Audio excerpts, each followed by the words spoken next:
창조, 본연의 남녀 사랑. 남자와 여자가 사랑을 하더라도 그것이 하나님이 세우려던 뜻과 일치하느냐, 또 하나님이 인간에게 원했던 그 기준에 일치하느냐가 문제됩니다. 남자와 여자가 사랑할 때 하나님이 생각하시는 모델적인 사랑과 일치하느냐 하는 것입니다. 하나님을 중심 삼고 최초의 남자 여자가 사랑으로 하나 됐다면 그것은 사랑을 중심 삼은 우주의 모델이 되었을 것이라는 결론이 나옵니다. 하나님도 인간 앞에 그러한 사랑을 원했을 것입니다. 남자와 여자도 마찬가지로 서로 상대에게 그러한 사랑을 원했을 것입니다. 그와 같은 참사랑은 우주의 핵이 아닐 수 없다는 것입니다. 미터법과 같은 하나의 표준형이 되는 것입니다. 하나님의 사랑과 인간의 사랑은 본질적으로 같습니다. 사랑은 하나 되려고 하는 힘입니다. 남녀가 서로 그리워하는 이유는 무엇입니까? 남자는 여자를, 여자는 남자를 통해서만 하나님을 소유할 수 있기 때문입니다. 왜냐하면 남녀가 사랑으로 하나 된 자리에 하나님이 임재하시기 때문입니다. 이성 성상의 모체가 하나님이라는 것을 생각할 때 남자와 여자의 존엄한 가치를 찬양하는 동시에 하나님의 귀한 가치를 더더욱 찬양할 수 있는 사람이 되어야 합니다. 남자의 마음속에는 하나님이 사랑하시는 여자가 있고 그의 대상인 여자의 마음속에도 하나님이 사랑하시는 남자가 있어서 함께 길게 될 경우에는 하나님도 그것을 보고 기뻐하실 것이며 온갖 만물도 서로 기뻐하게 될 것입니다. 그들이 서로 포옹하는 기쁨의 내용이 하늘과 땅이 함께 기뻐하는 가치가 됩니다. 남자와 여자가 서로 좋아하여 포옹하는 그것 자체가 우주가 일체를 이루는 자리가 됩니다. 하나님의 이상 가운데 이루어지는 창조 본연의 모습은 그러합니다.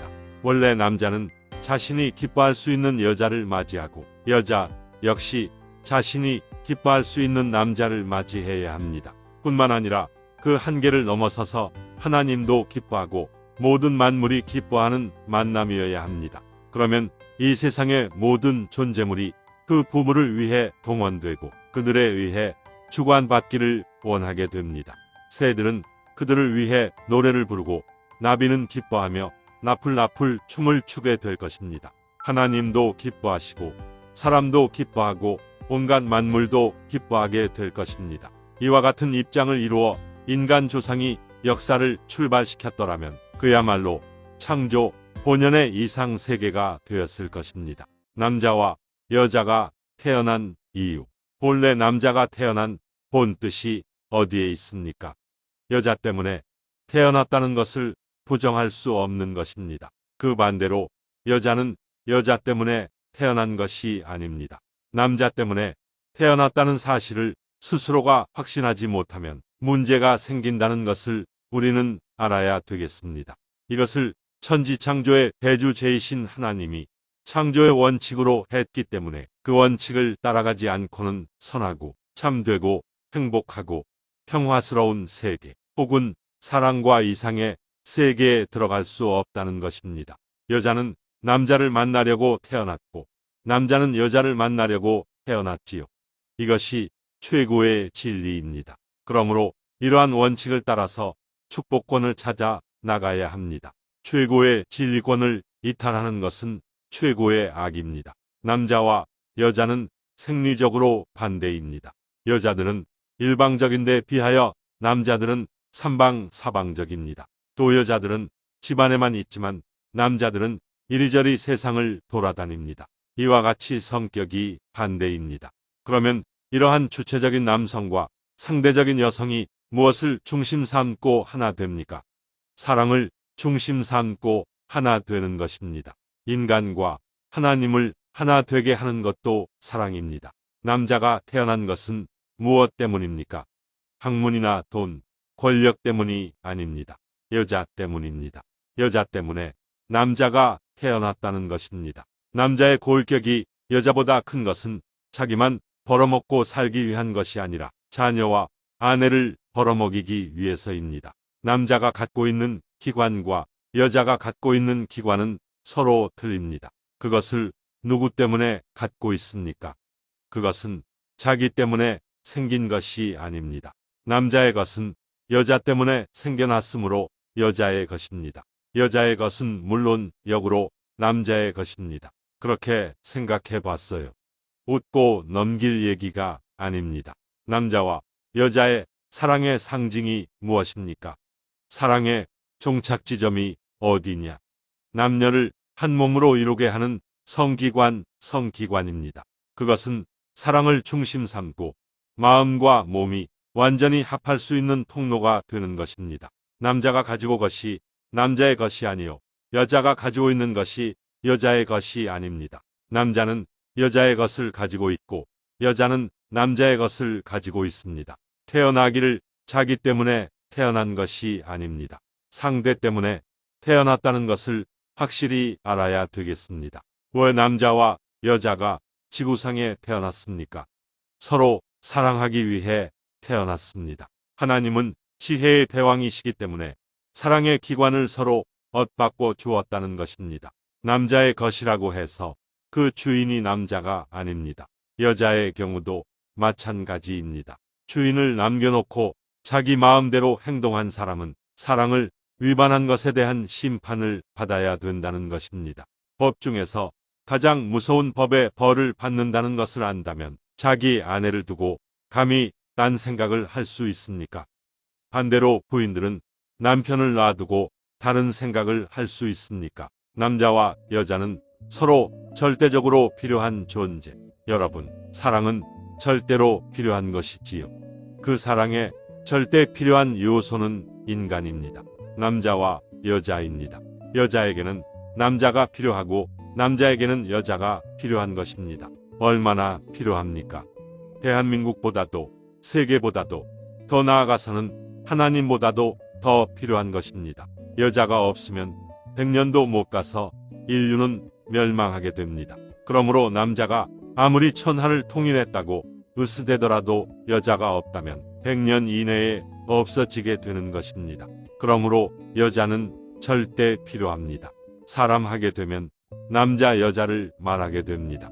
한 남자를 두고 보면 여자가 없어서는 안 되는 것이요. 여자를 두고 봐도 남자가 없으면 안 되는 것입니다. 그 남자 스스로가 자기가 원해서 태어난 것이 아니지만 그 남자 앞에 필요한 그 여자도 자기가 원해서 태어난 것이 아닙니다. 태어나고 보니 남자가 됐고 여자가 된 것입니다. 남자로 태어날 때 여자가 있다는 것을 알고 태어났어요. 모르고 태어났어요. 태어나 가지고 보니 남자 혼자라면 기분이 나쁠 것 아니에요. 또 여자로 태어나고 보니 여자 혼자라면 기분 나쁠 것입니다. 그렇지 않아요. 그러니 여자가 태어날 때 남자가 있는 것을 알고 태어났어요. 모르고 태어났어요. 나는 비록 모르고 태어났지만 나를 낳아준 분은 알고 있었다는 것입니다. 내가 여자로 태어난 것은 나를 필요로 하는 남자가 있기 때문입니다. 마찬가지로 내가 남자로 이렇게 태어난 것은 나를 필요로 하는 여자가 있기 때문에 남자로 태어난 것입니다. 다 알고 그렇게 태어났다는 것입니다. 남자에게 절대 필요한 존재는 여자입니다. 하나님을 절대 필요로 하기 전에 여자란 상대적 존재가 있어야 합니다. 인류 역사가 불행했던 것은 남자들이 절대 필요의 존재로서 여자를 바로 인식하지 못했기 때문이었습니다. 마찬가지로 여자에게 있어서도 절대적으로 필요한 존재가 남자라는 것을 몰랐던 것입니다. 참사랑의 맛을 느끼기 위해서는 이상권을 가져야 하는데 남자에게는 여자가 필요하고 여자에게는 남자가 절대 필요한 것입니다. 참사랑을 위한 절대적 남자와 여자는 일심 노력에 의하여 맺어지며 절대적 남자와 여자가 하나로 맺어졌을 때는 하나님이 두 사람 가운데 임재하게 되는 것임을 알아야 하겠습니다. 참사랑으로 맺어진 부부가 헤어지는 것은 하나님도 싫어하기 때문에 절대적 남자와 여자의 사랑은 영원하게 됩니다. 하나님은 전지전능하신 분이지만 그 절대적 존재도 홀로는 아무런 의미가 없습니다. 그와 마찬가지로 한 남자가 미남이고 건강한 사람이라 해도 여자 없이는 그 의미가 없는 것입니다. 자신의 미모나 건강에 취해서 혼자사는 남자는 아무짝에도 쓸모가 없는 흉물스러운 존재일 뿐입니다. 그렇게 자아도취에 빠져 사는 남자가 세상에 많다는 것이 문제이고 역사가 비극으로 흘러온 원인이기도 한 것입니다. 자기 도취에 빠져 돌아가는 세상을 개선하고 변화시켜 나오는 것이 하나님의 섭리였다는 것을 알아야 하겠습니다. 사랑은 상대로부터 온다. 사랑은 혼자서는 이루어지지 않습니다. 사랑은 어디서 나오는 것입니까? 나로부터 나오는 것이 아니라 상대로부터 오는 것입니다. 상대로부터 나오기 때문에 내가 머리를 숙이고 상대를 위해야 되는 것입니다. 위하여 살라고 하는 천리가 여기에서 생겨나는 것입니다. 지극히 고귀한 것이 나에게로 찾아오는데 그것을 받으려면 높이고 위해야 한다는 위하는 철학을 실천해야 하는 것입니다. 사람에게는 사랑이 있습니다. 그러나 사랑이란 것은 자기 혼자서는 나타나지 않습니다. 남자가 혼자 있을 때 사랑은 나타나지 않습니다. 남자 앞에 상대가 되는 여자가 나타나야 사랑이 생겨나는 것입니다. 이처럼 상대가 나타나야 비로소 사랑이 생겨납니다. 부모의 사랑이 좋고 부부의 사랑이 좋다 할 때 진짜 사랑은 자기를 중심 삼은 사랑이 아닙니다. 사랑이란 나로부터 시작되는 것이 아니라 상대로부터 시작되는 것입니다. 여러분은 이것을 알아야 합니다. 남편으로부터 아내로부터 사랑이 생겨나는 것이요 아들로부터 형제로부터 사랑이 시작되는 것입니다. 사랑은 자기 자신으로부터 시작되는 것이 아니라 상대로부터 시작되는 것입니다. 그러므로 사랑의 주인은 누구입니까? 상대가 사랑의 주인이 되는 것입니다. 사랑은 어디서부터 나온다고 했습니까? 상대로부터 나타납니다. 상대가 못생기고 미우면 사랑도 후퇴하려고 하고 상대가 곱고 좋으면 사랑의 작용도 그만큼 빨라집니다. 상대의 말로 아름다움, 냄새, 맛 등 상대의 요소에 따라 사랑의 작용이 결정되게 됩니다. 사랑의 근거지가 어디일까요? 사랑의 근거지는 내가 아닙니다. 사랑이라는 명사는 상대적 관념에서 말하는 것입니다. 상대가 없게 될 때는 제 아무리 미남자라도 혼자서는 사랑할 수 없기 때문에 안 됩니다. 사랑의 근거지는 내가 아닙니다. 사랑은 나로부터다. 하는 것은 사탄이 지금까지 이용한 말입니다. 사랑의 근거지는 내가 아닙니다. 사랑의 근거지가 자기라고 생각하는데 이런 사고방식을 뜯어고치지 않고는 미래의 역사도 발전이 없는 것입니다. 지금까지 부인은 부인대로 자기가 중심이요 남편은 남편대로 자기가 중심이라고 해가지고 서로가 위하라 하니 파탄에 이르게 되는 것입니다. 사랑의 근거지는 내게 있는 것이 아니라 상대에게 있기 때문에 그 사랑을 내가 갖기 위해서는 나 자신이 그 사랑 앞에 희생해야 합니다. 사랑은 반드시 희생을 요구하는 것입니다. 또 사랑은 극복을 필요로 하는 것입니다. 이런 관점에서 볼 때 오늘날 사탄 세계를 극복할 수 있는 내용은 이 천지간의 딴 곳에서는 찾을 수 없습니다. 하나님을 중심 삼은 사랑의 원칙을 따라 가지고만 찾을 수 있겠기 때문에 하나님은 사랑을 딱 붙들고 있는 것입니다. 세상에 자비라는 말도 사랑이 없이는 안 나오는 것입니다. 인이라는 말도 혼자로는 나오지 않습니다. 자비나 인이라는 말도 모두 상대적인 개념에서 말하는 것입니다. 이성 간의 사랑의 조화를 이루면 남자는 하늘을 상징하고 여자는 땅을 상징합니다. 따라서 두 사람이 합하여 조화를 이루어야 합니다. 남자와 여자는 서로 다릅니다. 남자의 근육은 울퉁불퉁하고 여자는 미끈합니다. 남자는 수염이 나는데 여자는 수염이 나지 않습니다. 목소리도 다릅니다. 남녀를 비교해보면 상대적인 것이 어울립니다. 조화가 벌어지는 것입니다. 사람이란 육적 구조를 볼 때 좌우로 상대적입니다. 반반을 딱 붙여 놓았기 때문입니다. 여러분 높기만 하거나 낮기만 한 것이 좋습니까? 조화를 이루는 것이 좋습니다. 수평선을 중심으로 아래에는 어류가 살고 위에는 포유류, 조류 등이 살고 있습니다. 여자는 한 달에 한 번씩 생리를 합니다. 달을 중심 삼고 조수가 바뀌는 것 같이 여자도 마찬가지입니다. 호흡작용과 같습니다. 남자와 여자가 조화를 이루어 평형선을 이루어야 합니다. 올라가고 내려가고 도는 각종 시설이 구비된 디즈니랜드를 사람들이 왜 좋아하느냐 하면 우주가 그렇기 때문입니다. 남자끼리 화동하는 것과 남자와 여자가 화동하는 것 중에 어느 편이 기분이 좋겠습니까? 남자와 여자가 화동하는 것이 좋습니다. 우주가 그렇기 때문입니다. 우주가 음양의 조화를 이루어 화동하기 때문에 박자를 맞추어야 하는 것입니다. 이성 간의 사랑의 조화를 이루면 하나의 원형 운동을 이루게 됩니다. 이성이 사랑으로 일체가 되고 사랑의 열매를 맺게 되면 하나님은 내려오고 인간은 올라가게 되어 중앙에서 만나게 되는 것입니다. 하나님이 이 원형의 구심점이 되어 구형 운동이 이루어지게 됩니다. 구심점에서는 사방 어디든지 통할 수 있는 것입니다. 그 구심점은 사랑의 조화가 이루어지는 곳이고 생명이 태동하는 자리이며 평등주의와 공동주의의 시발점인 것입니다. 그곳에는 사랑의 힘이 있기 때문입니다. 그러므로 우주의 모든 작용과 포용의 힘은 사랑인 것입니다. 인간에게 있어서 사랑은 영원한 것이며 둘이 아니고 하나입니다. 남자와 여자 사이의 사랑으로 맺어지면 지상에서 백년해로를 해야 하고 죽어서도 영원히 함께 살아가게 되어 있습니다. 몸은 둘이지만 하나 되어 돌아감으로써 일체가 되는 것입니다. 두 몸이 하나 되면 하나님과 같이 돌게 되어 사랑의 사위기대를 이루게 되니 그것이 바로 사랑의 이상세계인 것입니다. 거기에는 거짓 사랑이 침범할 수 없으며 오직 참사랑만이 임재하게 됩니다. 하나님을 중심 삼고 남자와 여자가 축복을 받아 완성된 자리를 이루면 하나님은 언제나 찾아오시게 됩니다.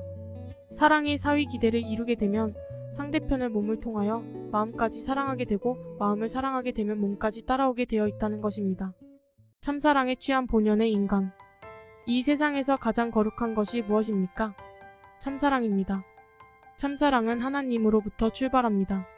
하나님이 존재하신다면 그 외의 길은 없습니다. 하나님께서 진심으로 바라는 것은 참사랑의 길이며 참사랑의 길을 통하지 않고는 하나님 앞으로 나아갈 수 없다는 것을 알아야겠습니다. 하나님은 사랑을 통해 보고 듣고 먹고 만져보고 싶다는 것입니다. 인간도 하나님으로부터 사랑의 입맞춤을 받았다면 내부가 폭발할 것 같은 희열을 느낄 것입니다. 하나님의 바람은 여기에 있는 것이지 다이아몬드나 보석을 소유했다고 해서 기쁘다고 하시지는 않는다는 것입니다. 인간의 일신을 본다면 인체는 오감을 가지고 있습니다. 인간은 누구나 오감의 인식에 의하여 참사랑을 느끼고 확인하게 되어 있습니다. 눈이 참사랑을 향해 있다면 그 눈은 참사랑에 물들어 취하게 되어 있습니다. 취한 눈동자의 색깔이 얼마나 아름답게 빛나겠습니까? 참사랑에 빠져있는 사람의 미소 짓는 입술은 얼마나 황홀하겠는가를 생각해 보십시오. 인간의 오감이 참사랑에 취해 움직이는 모습, 하나님을 향해 움직이는 오감의 조화가 얼마나 아름답겠는가를 상상해 보십시오. 그러한 아름다움을 통한 기쁨을 하나님 혼자서는 체험할 수가 없는 것입니다. 그런 아름다움은 상대가 있어야 체험하게 되는 것으로 하나님이 인간을 창조하신 목적이기도 합니다. 참사랑에 취한 눈동자를 매만져 보고 싶고 입술에 입맞춤하고 싶으며 마음의 선율을 한번 켜보고 싶은 아름다운 남자와 여자가 있다면 하나님은 어떠하시겠습니까? 참사랑에 해와가 있다면 해와의 심정세계를 한번 여행하고 싶다는 생각을 가지실 겁니다. 아름다운 해와의 심정세계, 심정권이 얼마나 넓고 깊은가를 확인하고 싶은 충동을 가지실 것이라는 것입니다. 하나님은 당신이 천지를 창조하신 것 이상으로 아름다운 내용을 소유한 아담과 해와의 심정세계를 여행하시고 싶을 것입니다. 하나님은 참사람의 인간에 대하여 우주를 여행하는 것 이상으로 큰 심정세계를 여행하고 싶다는 생각을 가지실 것이 확실하며 참사람의 아담과 해와의 심정세계를 영원히 떠나고 싶지 않다는 생각을 가지실 것입니다. 하나님께서 인간을 지으신 이후 인간의 참사랑에 빠져 사랑의 미아가 되었다면 세상이 어떻게 되었겠습니까? 인간 가운데 하나님이 거하시게 될 것이니 하나님과 인간이 하나 되어 만들어낸 세계는 기쁨과 아름다움이 충만한 세계일 것이 분명합니다. 참사랑이 완성됐다면 감흥의 하나님께서는 그 참사랑에 홀딱 빠져도 후회하지 않으실 겁니다. 참사랑 가운데 서라면 어떤 일이 생겨나도 마냥 좋아하실 분이 하나님이십니다. 참사랑의 세계에서 인류가 산다고 한다면 일생 동안 후회 없는 행복된 삶이 될 것입니다. 또한 세상에 전쟁의 역사도 없을 것이며 불만이나 불행이 없는 세계가 되었을 것입니다. 사랑은 극히 자연스러운 데서 이루어진다.